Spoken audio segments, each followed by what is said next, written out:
찬송 감사드립니다. 오늘은 그들과 제자들이라는 제목으로 본문의 말씀을 함께 나누도록 하겠습니다.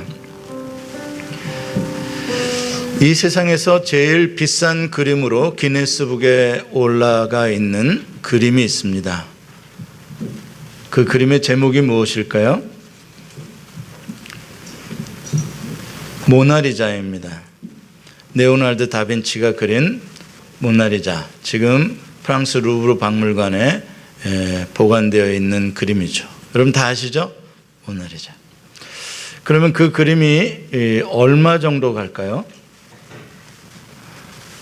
40조 원 정도 된답니다. 그런데 문제는 40조 원을 줘도 프랑스가 안 판다는 것이죠. 그러면 실제로 경매되고 있는 그림들 가운데 제일 비싼 그림을 제가 오늘 여러분들에게 보여드리겠습니다. 잭슨, 이름이 폴락이라는 사람이 그린 그림입니다. 이 그림이 얼마짜리일까요? 1억 5천만 불, 한국 돈으로 약 1,700불 내지는 1,700억 내지는 1,800억 정도 되는 그림입니다. 감상 좀 하세요. 이렇게 한번 보고 마세요. 제일 비싼 그림을 보셨는데. 자, 너무 난해한가요? 왜 저게 1,800억짜리 그림인지. 자, 그러면은 10등 그림을 하나 보여드릴게요. 굉장히 쉬워요. 전 세계에서 10번째로 비싼 그림, 엘비스 프레슬리가 8명 있는 그림이에요. 요건 얼마냐? 1억 불입니다. 1,200억짜리 그림입니다. 엘비스 프레슬리 한 명만 더 그렸으면 저것도 한 1,몇백 1억 몇천만 불 가는 건데, 좀 더 보세요. 저게 제일 비싼 10번째 그림이랍니다. 자, 이해가 다 되셨습니까? 왜 이 그림들이 그렇게 가치가 있는 것인지. 저는 앞만 봐도 이해가 안 됩니다. 저는 앞만 봐도 이해가 안 됩니다. 진짜 눈이 삐었든지 제정신이 아닙니다. 그린 사람도 제정신이 아니고 저걸 120불도 아니라 뭐 1억 말도 안 나옵니다. 정말 화가와 그림의 세계는 저에게 있어서는 정말 낯선 세계입니다. 저런 그림을 그려놓고 어떻게 돈을 달라 그러는지.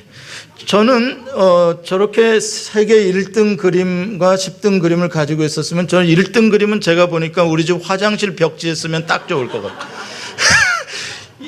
이 엘비스 프레슬리 그림은 딱 저거 교과서 책 책꺼풀 쓰면은 딱 좋을 것 같아요.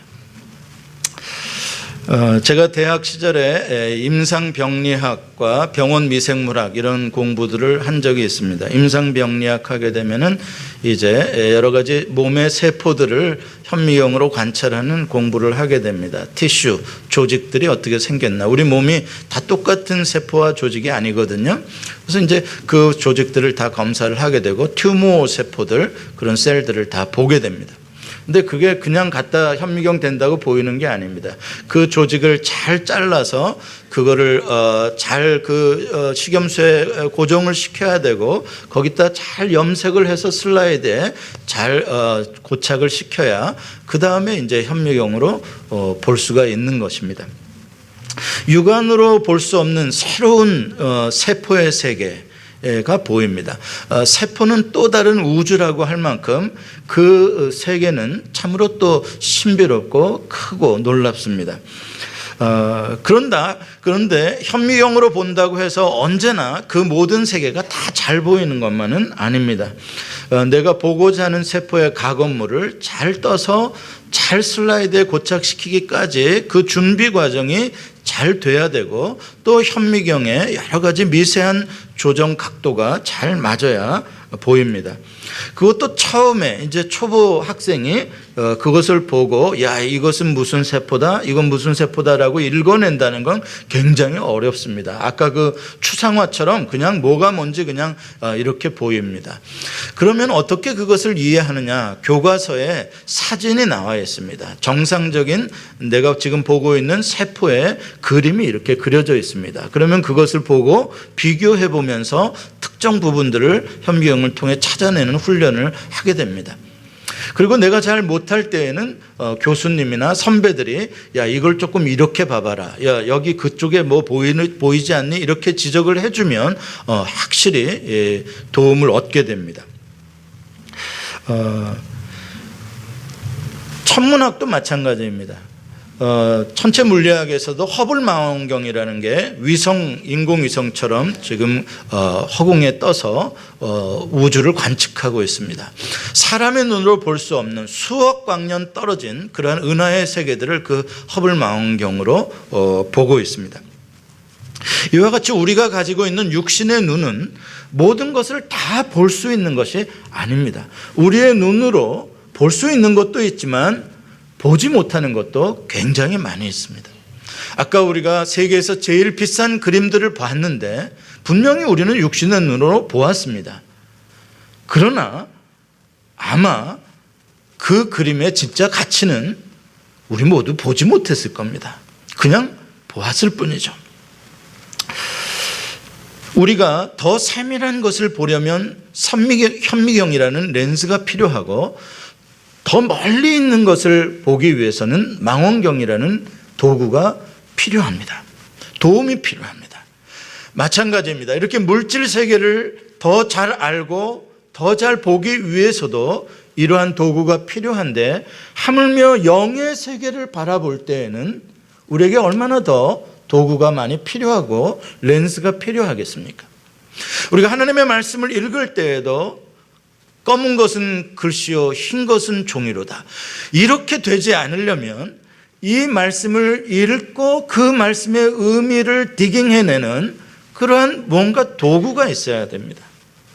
이것을 hermeneutical tools라고 하는데 신학교에서 많은 공부를 하는 것은 이러한 툴을 다양하게 가지기 위해서입니다. 그래서 많은 신학교에서 툴박스가 좋게 갖추어진 학생을 배출하면 그 학교는 좋은 학교인 것입니다. 나중에 그 툴박스를 가지고 이제 우리가 성경을 읽을 때마다 이런 도구 저런 도구를 통해서 성경 말씀의 깊이를 캐내어가는 것이죠. 자, 그렇다면 우리 그리스도인들이 하나님의 말씀을 통하여 그 말씀에 감추어진 그 놀라운 가치를 읽어낼 수 있는 그 렌즈, 그것을 무엇이라고 하냐면 믿음이라고 하는 것입니다. 믿음의 렌즈를 통하지 않고서는 하나님의 말씀의 의미를, 뜻을, 그 가치를 보지를 못합니다. 그래서 우리는 예수 그리스도를 믿는 믿음의 안경을 끼고 하나님의 말씀을 읽어야 합니다. 또 믿음의 보청기를 귀에 끼고 하나님의 말씀을 들어야 합니다. 그래야 세미하게 들리는 하나님의 음성들이 우리의 귀에 잡히게 되는 것이죠. 오늘 본문에 보면은 보는 것과 듣는 것의 중요성을 예수님께서 굉장히 강조하십니다. 특별히 누가 복 있는 자냐라는 것을 말씀하시면서 오늘 본문 16절에 보면 이렇게 말씀하십니다. 같이 읽어보겠습니다. 시작. 그러나 너희 눈은 봄으로 너희 귀는 들음으로 복이 있도다. 누가 복 있는 자라고요? 볼 수 있는 눈을 가진 자, 들을 수 있는 귀를 가진 자가 복 있는 자라는 것입니다. 오늘 여러분들이 여기 앉아 계시는데 이 중에서 복 있는 분들도 계실 수 있고 그렇지 않은 분도 안 계셨으면 좋겠습니다.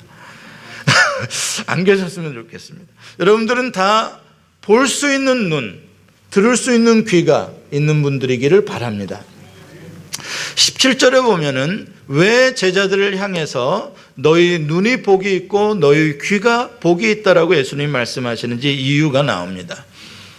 지금 제자들이 보고 듣는 것은 옛날에 선지자들이 그렇게 보고 싶어 했던 건데 못 봤던 것, 옛날에 의인들이 그렇게 듣고 싶어 했었지만 듣지 못했던 것을 지금 이 제자들은 보고 듣고 있는 것입니까? 누가 제자들에게 보여주고 들려주고 계시는 것입니까? 예수 그리스도 메시아이십니다. 옛날에 그 메시아는 이 세상에 오지 않으셨기 때문에 옛날에 선지자들은, 옛날에 의인들은 이렇게 직접 메시아로부터, 하나님의 아들로부터 하나님의 나라가 임한 것을 보지도 못했고 듣지도 못했던 것이죠. 그런데 제자들은 예수님이 오심으로 하나님의 나라를 보여주고 계시고 하나님의 아들을 보여주고 계시고 하나님의 음성을 들려주고 계시니 제자들이 복이 있는 것입니다. 예수님께서는 이 땅에 하나님의 나라를 보여주시고 그 나라에 들어갈 수 있는 복음을 들려주시기 위해 오셨습니다. 그것이 온 백성에게 미칠 기쁨의 큰 소식이라고 천사들이 전해준 이야기입니다. 예수 그리스도를 통해서 우리는 하나님의 나라가 보여지고 예수 그리스도를 통해서 그 나라의 모든 사람이 초청을 받고 있습니다.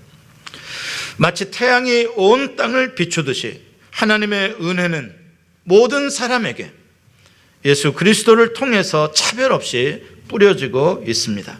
예수 그리스도는 하나님의 나라에 들어가는 문이고 길이십니다. 예수님과 그 말씀이 바로 우리가 믿음으로 써야 하는 안경입니다. 오늘 본문이 나오기 전에 마태복음 11장과 12장에 보면 왜 오늘 본문에 예수님께서 씨 뿌리는 자의 비유를 하시며 이 말씀을 하시는가에 대한 배경을 우리가 조금 알 수 있습니다. 마태복음 11장, 12장 그리고 그 이전의 장들을 보게 되면 예수님께서 이 땅에 오셔서 하신 사역들이 하나하나 소개가 됩니다. 죄인들을 불러서 예수의 제자를 삼아주시는 모습이 나오고 나병 환자, 중풍병자, 맹인들을 예수님께서 다 만지시고 고쳐주십니다. 귀신 들린 자들의 귀신을 쫓아내 주십니다. 심지어는 죽은 야이로 회당장의 딸도 살려주십니다. 그것을 통해서 이미 하나님의 나라가 이 땅에 임하고 있다는 것을 사람들에게 보여주고 계시는 것입니다. 그러나 그 놀라운 이적과 표적의 현장에서 그 예수 그리스도를, 표적을 보고 있던 바리새인과 서기관들이 무엇이라고 말을 하냐면 예수가 귀신의 왕 바알세불의 힘을 빌려서 지금 저런 이상한 행동을 하고 있다라고 비난하며 예수를 모욕합니다. 그리고 그들의 말에 선동당한 무리들은 예수님을 고발합니다. 그들이 보았다고 해서 진짜 본 것이 아닙니다. 그들이 들었다고 해서 정말로 예수 그리스도의 말씀을 들은 것이 아닙니다. 예수님은 그들의 마음이 얼마나 사악한지 너무나 화가 나셔서 그들을 향하여 독사의 자식들이라고 꾸중하셨습니다. 이러한 배경 가운데서 오늘 13장 씨 뿌리는 자의 비유를 예수님께서 말씀하십니다. 큰 무리를 향해서 해변가에서 예수님께서 전하십니다. 이 비유의 목적은 은혜로 뿌려지는 생명의 말씀을 잘 받아서 결실하는 삶을 살아라. 영적으로 부유한 삶을 살고 하나님의 나라를 누리는 삶을 살고 그 세계를 다른 사람들에게도 나누어주는 복 있는 삶을 살아라. 이런 말씀이죠. 다시 말해서 예수님께서 전하시는 이 씨 뿌리는 비유는 몇 가지 포인트가 있는데 첫째는 씨 뿌리는 자, 둘째는 씨, 셋째는 땅입니다.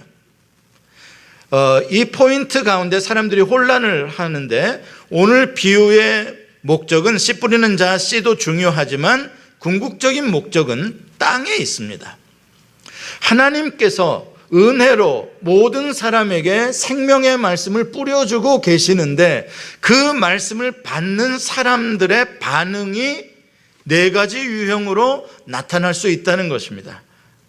그래서 너희들은 어떠한 반응을 할 것이냐, 이 반응에 대한 책임을 예수님께서 무리들에게 지금 말해주고 있는 것입니다. 자, 첫 번째 땅은 길가입니다. 길가는 사람들이 오랫동안 걸어다닌 땅이기 때문에 너무나 단단하게 굳어져서 씨앗이 떨어져도 뿌리 한번 내려보지 못하고 새가 와서, 마귀가 와서 채먹어 버립니다. 지금도 마귀가 와서 채먹어 가는 분들이 한두 분 보이십니다. 희한합니다. 왜 이렇게 멍해지는지, 왜 이렇게 말씀 속에 안 빨려 들어가는지, 그냥 멍한 상태의 말씀은 떨어지고 톡톡톡톡 새들은 날아와서 그 말씀을 채가버립니다. 바로 이러한 사람들을 가르쳐서 지금 예수님은 아마 바리새인들과 서기관들을 비유하고 있겠죠. 두 번째 땅은 돌밭입니다. 처음에 뿌리를 바로 내리기는 하는데 이 흙이 얕아서, 바로 조금만 파면 그냥 돌이라 흙이 얕아서 뿌리를 깊게 내리지 못하고 해가 뜨니까, 환난과 핍박이 오니까 그냥 바로 메말라 버리는 사람들입니다. 세 번째 땅은 가시떨기입니다. 뿌리도 내리고 줄기도 자라나서 기대가 됩니다. 그런데 말씀이 자라나는 것보다 더 빨리 자라나는 것이 있었으니 바로 가시떨기입니다. 이것이 더 빨리 자라나서 양분을 다 빼앗아 가버리고 이 가시떨기 뿌리가 말씀의 뿌리를 휘감아서 기운을 막아버리는 것입니다. 이것은 무슨 뜻이냐? 세상의 염려, 재물의 유혹, 이런 것들로 삶의 주권이 빼앗기는 것입니다. 말씀이 나를 다스리는 삶이 아니라 내 걱정, 세상 염려들, 재물의 욕심, 이런 것들이 나를 지배해버려서 말씀이 열매를 맺지 못하는 땅을 말합니다. 네 번째 땅은 좋은 땅입니다. 생명의 말씀이 떨어져서 뿌리를 내리고 줄기를 내고, 그래서 100배, 60배, 30배의 다양한 결실을 맺는 땅입니다. 자, 오늘 이 비유를 듣고 난 다음에 10절에 보면은 제자들이 따로 예수님께 나와서 질문을 던집니다. 뭐라고 질문을 하냐면, 어찌하여 그들에게 비유로 말씀하시나이까? 라고 묻습니다. 예수님, 왜 무리들에게 알아듣기 힘든데 비유로 말씀을 하십니까? 왜 추상화를 그리십니까? 좀 정물화를 구체적으로 그려서 저들이 똑똑히 좀 볼 수 있게 전해주시지, 왜 비유로 이렇게 의미를 감추어 두시는 방식으로 전달을 하시는 겁니까? 라고 묻는 겁니다. 이 질문에 대해서 예수님께서 11절과 13절에 그 이유를 이렇게 대답해 주십니다. 우리 같이 한번 예수님의 대답을 왜 비유로 말씀하시는지 들어보겠습니다. 시작. 천국의 비밀을 아는 것이 너희에게는 허락되었으나 그들에게는 아니 되었나니, 무릇 있는 자는 받아 넉넉하게 되되 없는 자는 그 있는 것도 빼앗기리라. 그러므로 내가 그들에게 비유로 말하는 것은 그들이 보아도 보지 못하며 들어도 듣지 못하며 깨닫지 못함이니라. 씨 뿌리는 자의 비유를 통해서 여러분들은 분명히 그림이 보이실 것입니다. 농부가 씨를 뿌리는데 길가, 돌밭, 가시덤불밭, 좋은 땅에 씨를 뿌려서, 그렇죠? 새가 와서 채먹는 그림이 보이고, 뿌리를 내리다가 마르는 그림이 보이고, 가시덤불이 무성하게 좋은 씨앗을 덮어버리는 그림이 보이고, 마지막에는 풍성하게 열매를 맺은 그림이 보이실 것입니다. 자, 이 그림을 보고 그냥 육안으로 보는 것이 아니라 믿음의 렌즈를 끼고 예수 그리스도를 영접한 그 안경을 끼고 그 그림을 보면 그 그림 속에 예수님이 전하고자 하는 천국의 복음의 비밀이 보인다는 것입니다. 여러분, 저는 아까 그 세계에서 제일 비싼 그림을 화장실 벽지로 사용하지만 그 그림을 산 사람, 정말 화가 전문가는 그 그림을 보는 순간 어떻겠습니까? 입이 쩍 벌어지면서 영광이라고 그럴 겁니다. 내 평생에 이런 그림을 보다니. 무슨 말씀인지 아시겠습니까? 그 사람은 뭐를 보는 겁니까? 그 그림이 가지고 있는 놀라운 가치와 그 비밀의 놀라운 세계가 눈에 보이기 때문입니다. 그러나 제 눈에는 하나도 안 보입니다. 마찬가지라는 것입니다. 예수님께서 그 그림을 보여주시며 믿음의 눈으로 그것을 해석하기를 도전하시는 것입니다. 자, 오늘 여러분들에게 11절로부터 13절의 이 말씀을 여러분들에게 주님께서 또 그림으로 보여주십니다. 이제 여러분들이 해석을 하셔야 됩니다. 잘 보이나 안 보이나. 11절부터 13절 말씀 다시 한번 띄워주세요. 네. 자, 예수님이 무엇을 말씀하시려고 하시는지 그 의미를 찾아야 됩니다. 한 번 더 읽어보면 의미가 들어올지 모르겠습니다. 한 번 더 읽어봅니다.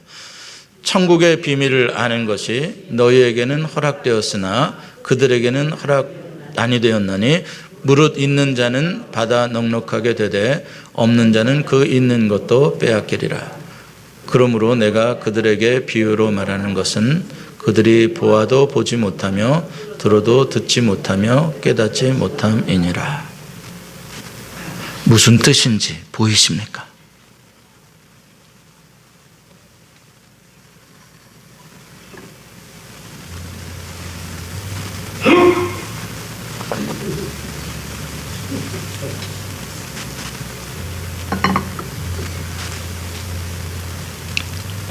어렵습니까? 어렵죠.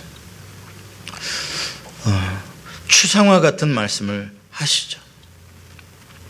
제자들이 왜 비유로 말씀하셨습니까? 그러면 좀 쉽게 대답해 주시지. 대답이 더 어려워. 대답이 더 어려워. 천국의 비밀을 아는 것이 너희에게는 허락이 됐는데 그들에게는 허락되지 않았다. 무슨 말인가? 도대체 누가 왜 허락을 하는 사람이 있고 안 허락하는 사람이 있는가? 그렇다면 좋은 땅이 될 필요가 뭐가 있나? 허락받지 않았으면 어차피 안 되는 건데. 무릇 있는 자는 받아 넉넉하게 되되 없는 자는 그 있는 것도 빼앗기리라. 너무하시네. 있는 자는 좀 없는 자에게 나누어 주게 하시고 없는 자는 불쌍히 여기서 좀 더 주시면 되지. 왜 없는 자는 그것까지 또 빼앗아 가시나? 이해가 됩니까? 안 되죠. 비유로 말하는 것은 그들이 보아도 보지 못하고 들어도 듣지 못하며 깨닫지 못하기 때문이라 그러시는데, 그들이 봐도 그렇게 못 보고 들어도 그렇게 못 듣는다면 주님 조금 더 쉽게 보여주시고 조금 더 쉽게 들려주시지 왜 어렵게 또 이렇게 추상화를 그리셔서 말씀하십니까? 이해가 안 됩니다. 이해가 안 됩니다. 그리고 예수님께서는 이사야 6장 9절과 10절의 말씀을 인용하시면서 마음이 단단하게 굳어져서 수없이 보고 듣지만 깨닫지 못하는 이스라엘 백성들의 완악함을 꾸짖고 계시고, 그 이사야를 통해서 예언하셨던 그 말씀이 오늘날 예수 그리스도 메시아 이 시대에 그 백성들에게 이루어지고 있음을 말씀하고 있습니다. 자, 오늘 우리가 고민하여 보고자 하는 본문이 바로 이 부분입니다. 이 예수님의 이 알쏭달쏭한 이 대답, 여기에 무슨 그림이 들어있는가? 무슨 의미가 들어있는가? 자, 이 말씀을 그냥 듣고 그냥 넘어가 버리면 우리는 예수님께서 이 말씀을 하시는, 비유를 하시는 진정한 의미를 놓쳐버리고 맙니다. 이 예수님이 하시는 말씀을 가만히 읽어보면 굉장히 이중적인 의미가 들어있고 아주 역설적인 진리가 이 속에 들어있습니다. 대조가 나오고 있고 컴패리슨이고 일종의 컨트라스트입니다. 그리고 하나의 중요한 컨플릭트가 나옵니다. 갈등이 보입니다. 자, 먼저 대조를 한번 보십시다. 비교해서 보여주시는 부분입니다. 누구와 누구를 대조하고 있습니까? 본문을 가만히 보세요. 누구와 누구를 대조하고 있습니까? 오늘 설교의 제목입니다.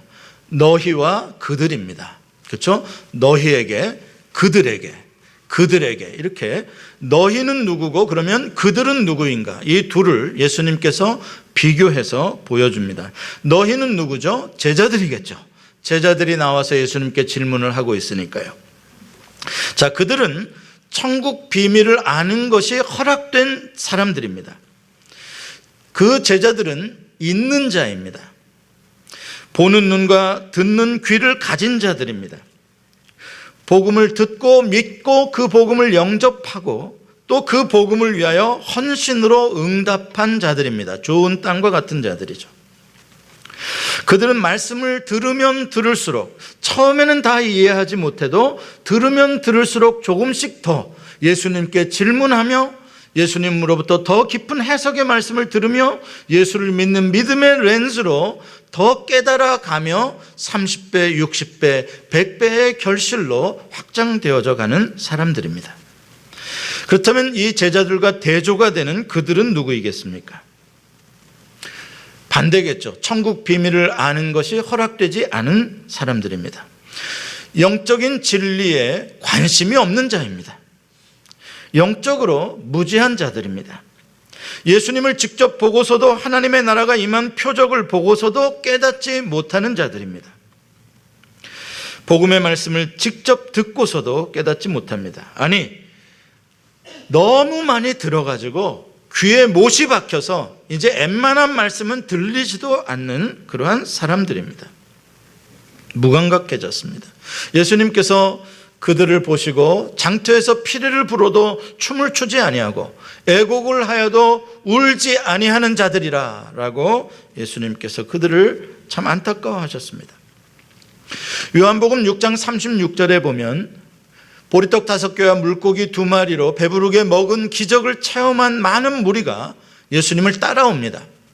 그들을 향해서 예수님께서 뭐라고 말씀하시냐면 너희는 나를 보고도 믿지 아니하는도다 라고 말합니다. 예수님을 따라왔는데요, 믿고 따라온 건데요, 그런데 왜 우리 보고 나를 보고도 믿지 않는다라고 말씀하실까? 아마 제자들은 굉장히 혼란했을 것입니다. 그 무리들이 본 그림과 예수님이 보여주시고자 하는 그림과 차이가 있었던 것입니다. 그 무리들은 오병이어의 물질적인 세계의 그림을 보았습니다. 그러나 예수님은 그 보리떡 5개와 물고기 2마리로 이루어지고 있는 하나님의 영적인 세계를 보여주시기를 원하셨던 것입니다. 그런데 그것을 보지 못했다는 것이죠. 자, 그렇다면 이제 우리에게 2가지의 종류의 사람이 주어졌습니다. 제자가 될 것인가 아니면 그들이 될 것인가? 누가 결정하는 것일까요? 제자가 될지 그들이 될지 누가 결정해요? 옆에 있는 사람이 결정하는데 도와줘요? 옆에 있는 사람이 하는 대로 내가 갈래요? 아니에요. 제자가 될지 그들이 될지는 내 스스로가 결정하는 것입니다. 그게 오늘 이 씨 뿌리는 비유를 통해서 예수님께서 말씀하시고자 하는 비유의 핵심입니다. 이 은혜의 말씀에 대해서 너희의 반응은 무엇이냐라고 묻는 것입니다. 땅에게 책임이 있다는 것이죠. 복음을 듣고 있는, 설교를 듣고 있는 사람들이 각자 어떻게 반응할 것인가 자기가 결정하는 것입니다. 다른 사람을 탓하지 마라. 환경을 탓하지 마라. 네가 말씀을 받아서 싹이 나고 좋은 땅이 되도록 하라라는 것입니다. 자, 그런데 오늘 본문에 보면은 뭔가 미심쩍은 것이 하나가 있습니다. 그것은 오늘 본문에 나오는 몇 가지 단어를 통해서 우리가 알게 됩니다. 어떤 단어들이 나오냐면 허락되다, 받다, 빼앗기다, 이런 말들이 나옵니다. 누가 허락하는 것일까요? 누가 허락하지 않는 것일까요? 누가 주는 것일까요? 누가 빼앗는 것일까요? 내 의지만으로는 할 수 없는, 내 결정만으로는 되지 아니하는 누군가에 의해서 허락이 되어야 되고 누군가에 의해서 주어져야 되어지는 것들, 바로 그가 누구일까? 그 결실의 주체는 바로 하나님이시다라는 것입니다. 예수님께서 지금 이중적으로 역설적으로 저 갈등의 말씀을 하시는 목적이 바로 거기에 있습니다. 하나님께서 주체시라는 것입니다. 야, 그럼 조금 전에는 씨 뿌리는 자의 목적은, 그 비유를 하신 목적은 땅의 책임, 당신들이 어떠한 땅일 거냐라는 데에 있다 그랬는데 왜 또 여기는 하나님의 주권에 대한 것이라 그러냐. 그래서 오늘 본문이 어려운 것입니다. 우리는 여기서 하나의 중요한 컨플릭트, 갈등을 보게 됩니다. 무엇과 무엇의 갈등입니까? 땅의 책임과 결실하게 하시는 하나님의 주권 사이에서의 갈등입니다. 이것은 성경 전체 그리고 인생 전체에 언제나 나타나는 갈등입니다. 하나님의 전적인 주권과 인간의 자유의지라는 것입니다. 예수님께서 일부러 비유로 말씀하시는 이유는 이 갈등을 드러내고자 하신 것입니다. 너희에게 책임이 있고 그러나 이 모든 것은 하나님의 주권 아래 있는 것이다. 이 갈등을 드러내고 계십니다. 왜 이 갈등을 드러내려고 하시는 것일까? 모든 것을 자기 책임에 두지 아니하고 하나님 탓으로 돌리려고 하는 인간들의 완악함과 무책임함을 주님께서 지적하고 계시는 것입니다. 선악과는 지가 따먹어 놓고 꼭 하는 말이, 하나님 왜 선악과를 만들어서 나를 시험하셨나이까? 인간은 끊임없이 자기의 책임을 누군가에게 전가하려고 합니다. 아담아, 너 왜 내가 하지 말라 한 과실을 따먹었느냐? 그러니까 하나님이 만들어주신 저 여자가 나로 하여금 먹게 하였나이다 라고 말을 하려고 하는 것이 인간입니다. 너 왜 말씀을 받았는데 결실하지 못했냐? 그러니까 하나님 햇볕이 너무 세게 쬐서 내가 뿌리를 좀 내리다가 더 하려고 그랬는데 안 돼. 하나님 그때 햇볕 주지 말고 구름을 주시죠. 하나님 또 탓을 하려고 합니다. 또한 이것은 동시에 자기 교만을 경고하시려는 말씀입니다. 하나님, 나 좋은 땅이죠? 내가 잘 결정했죠? 내가 잘 선택했죠? 내가 잘 열매 맺었죠? 네, 결실한 것도 훌륭하고 좋은 땅인 것도 좋으나, 그러나 그렇게 해서 내가 교만해진다면, 내가 결실한 것이 된다면 그 사람은 차라리 결실 안 한만도 못하게 됩니다. 그러면 결실하게 하신 분은 누구라는 것을 알라는 거예요? 하나님의 은혜라는 것을 알려주는 것입니다. 자, 말이 너무 어렵습니까? 쉽게 말하면 이겁니다. 잘못한 것은 내 탓이고 잘한 것은 하나님 덕이다. 한번 따라서 해보세요. 잘못한 것은 내 탓이고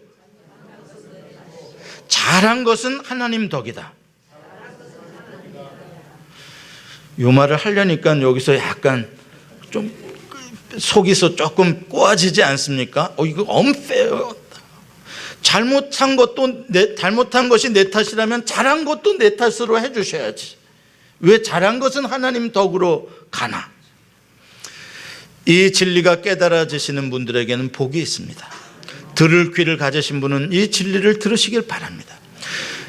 로마서 9장에 가면 이 하나님의 전적인 주권과 인간의 자유의지 사이에 서로 갈등과 모순이 아니라 이것이 하나님의 전적인 긍휼과 은혜라는 것을 사도 바울이 설명을 합니다. 에서와 야곱의 두 쌍둥이를 가지고 설명을 합니다. 먼저 에서를 생각해 보십시다. 에서는 쌍둥이의 맏형입니다. 형이죠. 장자권을 가지고 태어났습니다. 그런데 그 장자권을 동생이 가지고 있는 그 죽 한 그릇에 팔았습니다. 자, 에서가 배가 고파서 죽게 되었을 때 이 죽을 먹을지 아니면 장자권을 지킬지 누가 결정합니까? 자기가 결정하는 겁니다. 그런데 이것을 내가 죽을 먹어놓고 하나님이 나로 하여금 먹게 하셔서 장자권을 야곱에게 주시려고 했던 거다. 그러면 됩니까? 안 됩니까? 안 됩니다. 믿음이 너무 좋은 분들은 내 책임을 회피하고 다 하나님의 뜻이라고 갖다 붙이면 되는 줄 압니다. 아닙니다. 에서는 분명히 그 선택에서 실패한 것입니다. 잘못된 선택을 결정을 내린 것이고 그것에 대한 책임을 져야 했던 것입니다. 그게 바울의 설명입니다. 자, 그러면은 야곱은 어떻습니까? 장자권을 얻었습니다. 어떻게 얻었습니까? 죽을 열심히 만들어서 형이 돌아오는 타이밍을 맞춰서 그때를 이용해서 형과 거래를 성사를 시켜서 내가 장자권을 얻었지. 나는 원래는 차자로 태어났는데 나의 그 진영과 나의 노력이 장자권을 얻게 만들었지. 그렇게 생각하면 됩니까? 안 됩니까? 요거는 안 된다는 겁니다. 이해가 되십니까? 되시는 분이 눈이 열리는 겁니다. 그러면은 1800억짜리 아니 그 이상의 축복의 세계가 열리는 겁니다. 우리가 망하는 것은 나의 죄악 때문이고 우리가 구원을 얻은 것은 나의 노력 때문이 아니라 하나님의 은혜로 되는 겁니다. 요한복음 6장에 보면 예수님께서 참으로 어려운 말씀을 하십니다. 그 어려운 말씀을 제자들이 다 이해하지를 못합니다. 여러분, 성경에는 하나님의 저항할 수 없는 은혜만 기록된 것이 아니라 칼빈주의의 아주 핵심적인 거죠. 저항할 수 없는 하나님의 은혜. 성경에 보면은 저항할 수 있는 인간들의 자유의지도 많이 기록되어져 있습니다. 저항할 수 없는 하나님의 은혜와 저항할 수 있는 인간들의 자유의지 사이에서 끊임없이 갈등이 이루어지고 있고 그 안에서 끊임없이 실패하는 인간들의 모습을 보게 됩니다. 그리고 그 가운데서 끊임없이 구원으로 이끌어주시는 하나님의 은혜를 보게 됩니다. 예수님께서 요한복음 6장에 그 오병이어의 기적에 대한 설명을 해 주십니다. 같이 한번 읽어보겠습니다. 시작. 내 살을 먹고 내 피를 마시는 자는 영생을 가졌고 마지막 날에 내가 그를 다시 살리리니 내 살은 참된 양식이요 내 피는 참된 음료로다. 그랬더니 이 이야기를 들은 가르침을 들은 제자 중에 여러 명이 뭐라고 반응을 하냐면 이 말씀은 어렵도다. 누가 들을 수 있느냐? 아주 냉소적으로 대답을 합니다. 제자 중에 여러 명이 너무 어려운 말씀이다. 그들을 향해서 예수님께서 말씀하십니다. 너희 중에 믿지 아니하는 자들이 있느니라. 너희가 믿지 않기 때문에 예수님이 하는 말씀을 그 가치를 보지 못한다라고 지적해 주고 계시는 것입니다. 그랬더니 그 예수님의 말씀을 듣고 화가 난 제자들이 66절에 이렇게 반응합니다. 같이 읽어보겠습니다. 시작.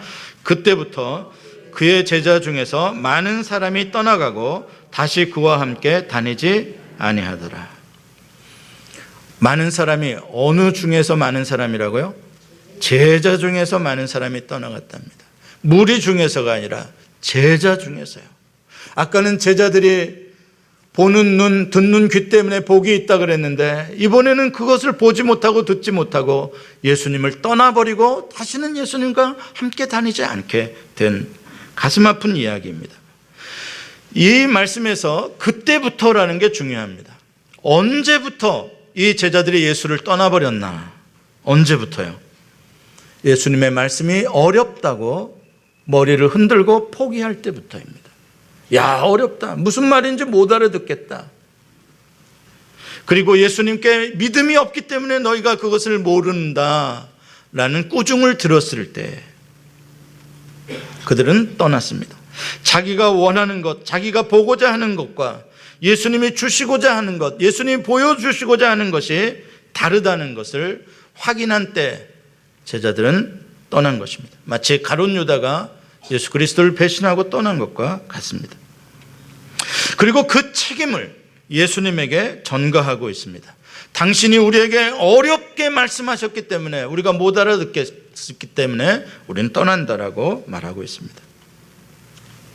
그런데 그들이 바로 제자들 중에 많은 자들이라는 것입니다. 다시 말해서 그때로부터, 그 어려운 그림을 봤을 때로부터 제자가 그들로 바뀌어 버리고 만 것입니다.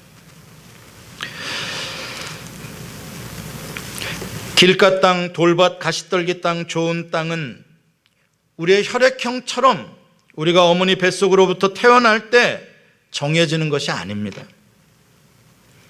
오늘 길가 땅이라고 해서 그 사람은 영원히 소망이 없는 것도 아니고, 오늘 좋은 땅이라고 해서 계속 좋은 땅으로 남아있다는 보장이 있는 것도 아닙니다.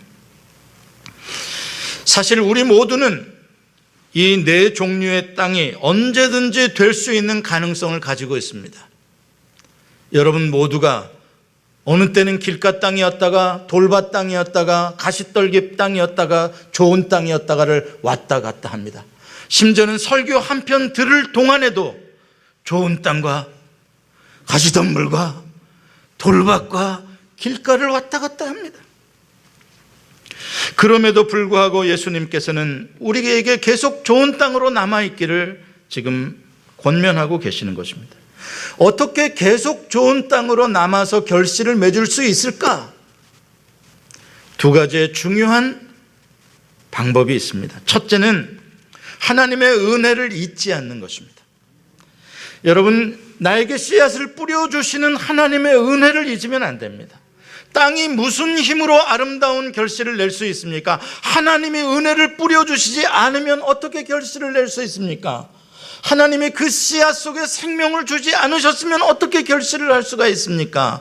하나님이 태양으로 비로 키워주시지 않으면 어떻게 결실을 낼 수 있습니까? 이 모든 것이 하나님의 주권적인 은혜라는 것을 잊지 않아야 하는 것입니다. 하나님의 은혜다.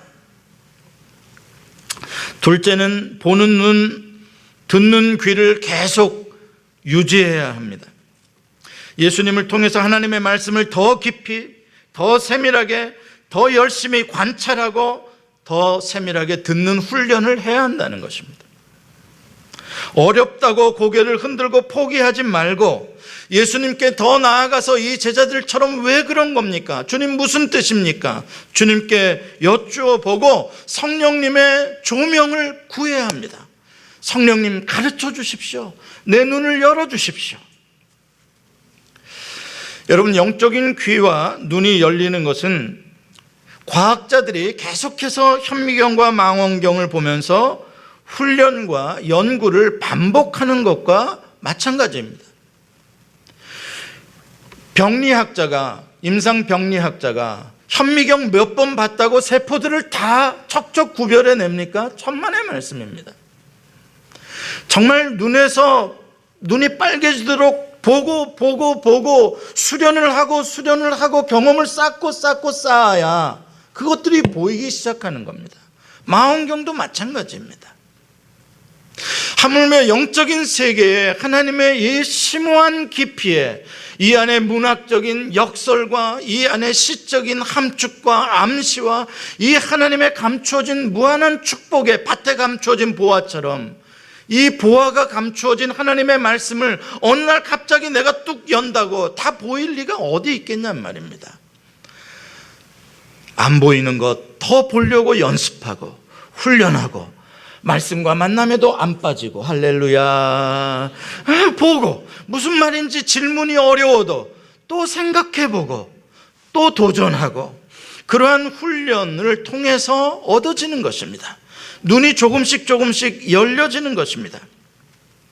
그래서 있는 자가 더 받아서 누리게 된다. 무엇이 있는 자? 훈련이 있는 자가, 열심히 있는 자가 영의 복을 받으시길 바랍니다. 사랑하는 성도 여러분, 여러분들은 좋은 땅, 좋은 제자들이 끝까지 되시기를 바랍니다. 사순절을 지나고 있는데 사순절은 우리의 영적인 무감각을 다시 흔들어 깨우는 시간입니다. 성령의 쟁기로 깊게 묵은 밭을 다시 갈아엎고 썰어지를 하는 그러한 시간입니다. 우리의 눈과 귀를 여는 시간입니다. 더 많은 결실을 위해서 더 깊은 진리, 더 넓은 하나님의 세계를 보는 축복의 시간이 되시기를 축원합니다. 기도하시겠습니다. 우리 눈 열어주소서, 우리 귀 열어주소서. 오늘도 우리에게 가감없이 생명의 씨앗을 뿌려주시는 하나님의 은혜를 감사합니다. 우리의 가난함이 물질의 가난함이 아니오 말씀에 기다리고 말씀의 가난함입니다. 주여 우리를 긍휼히 여기시며 오늘도 우리에게 성령의 단비를 부으시고 은혜의 햇빛을 비추어 주셔서 좋은 땅이 되게 하시고 30배, 60배, 100배의 열매를 맺는 성도들이 되게 해 주옵소서. 예수님의 이름으로 기도합니다. 아멘.